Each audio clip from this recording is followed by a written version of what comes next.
I would just like to get your opinion on Bruce Bartlett has been tweeting pretty hard about this. And Bruce Bartlett from the Bush administration, he's a Republican, but I think he's an honest actor.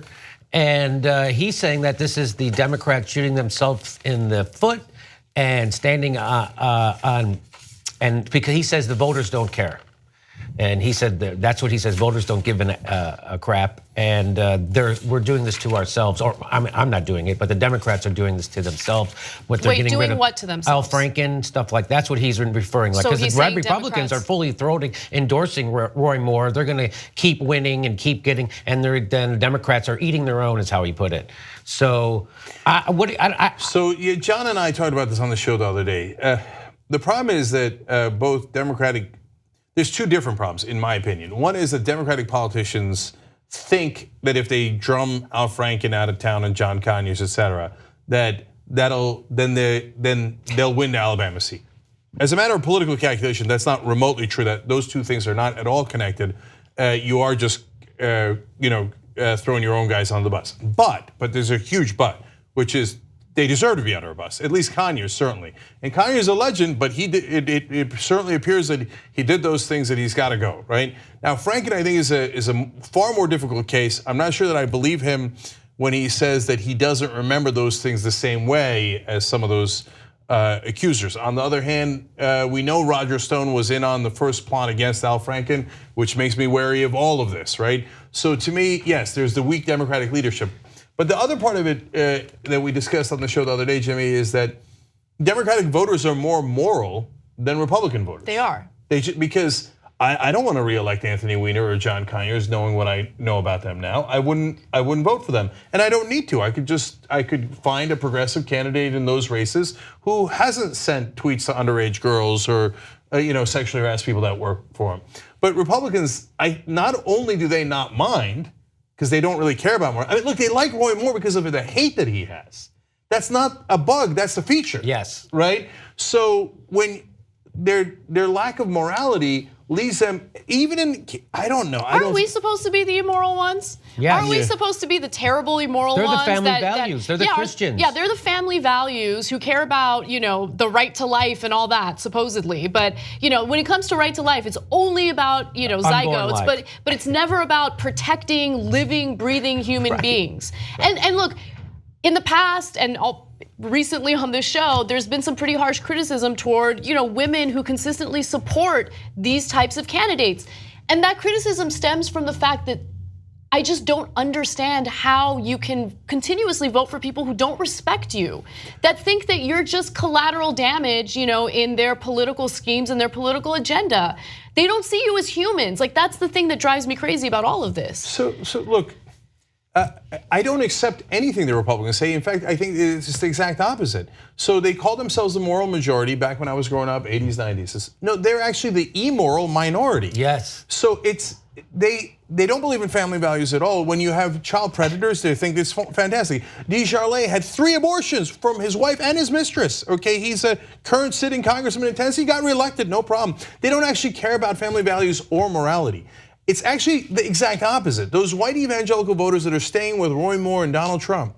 And by the way, some have left, to be fair. And I said some Kansas moms would say, this is a bridge too far. Maybe I want lower taxes because I got tricked into thinking that was for me, whatever.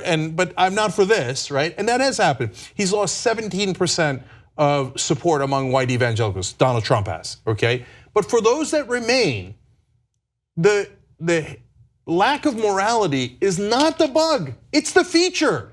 Why do they like Roy Moore and Donald Trump? The number one reason is they hate the same people that they hate. So those voters don't like Latinos, they don't like blacks, they don't like gays. They've been taught not to like gays and blacks, et cetera. And then, so when they see a guy like Roy Moore filled with hate, they go, that's my guy.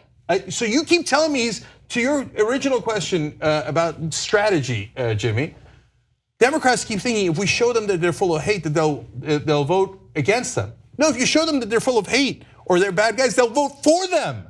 And that's why so many got energized to show up for Donald Trump. They're like, finally, someone as honestly hateful as I am. Yes. Yeah, you're right. That's why his poll numbers would go up every time he said something negative about any minority group. So here's what I don't get about Al Franken. So Garrison Keillor writes this article in the Washington Post, says it's absurd what's happening to him. He has to resign. He says we're in the middle of a mania, and he says, I wish somebody would stand up to this. And I'm like, well, how about you? You're 75 years old, you're retired, you got nothing but time on your hands and millions of dollars. Why don't you hire a lawyer and call a press conference and maybe put a step to, if you think this is really a mania. Here's Al Franken, one of the most powerful guys in the entire world. He's one of the most 50 powerful guys in this country, the most powerful country in the world, and he's just gonna roll over and if it's not true. So why doesn't he demand an investigation? Because that's what progressives are supposed to do. We're supposed to be for due process, no matter who it is. You don't discount the accuser, you take them seriously, and then you launch an investigation on those accusations. So this is what I don't get. Like, why is Al Franken doing this? If all these people are, even Bruce Bartlett saying this is a bad idea, and he didn't seem to be agreeing with it when in his speech, right? Yeah. He seemed to, you don't point your finger at other people when you're resigning in shame. So it didn't seem like he was accepting it to me. Like he's like, I'm doing this because my colleagues are throwing me under the bus. That's why I have to do this. What do you think? Well, so last thing on that is that there's two different possibilities as to why Franken is doing this specific thing. One is he did it in some of the instances, and he knows that if it goes to an ethics investigation, they're gonna find out, oh yeah, here's picture X, here's picture Y, here's witness Z and witness D, etc. right? And then it's 8 people now, but maybe it's more. And maybe some of those he says he adamantly did not do it with some of them, okay? All right, it's possible. I believe in due process. I said yesterday on the show, I yelled and screamed, there should be an ethics investigation. If he doesn't think he did it, he shouldn't step down, right? So, but it's possible that he thinks he did do it, and that's why he's stepping down. Right. So that's possibility number one. Possibility number two is he really thinks in his mind, right or wrong, that he didn't do it, but all the Democrats got together and said, no, you gotta go, otherwise we won't win the Alabama seat. And that is preposterous. Absolutely not true in terms of political tactics. He should do the right thing morally either way, right?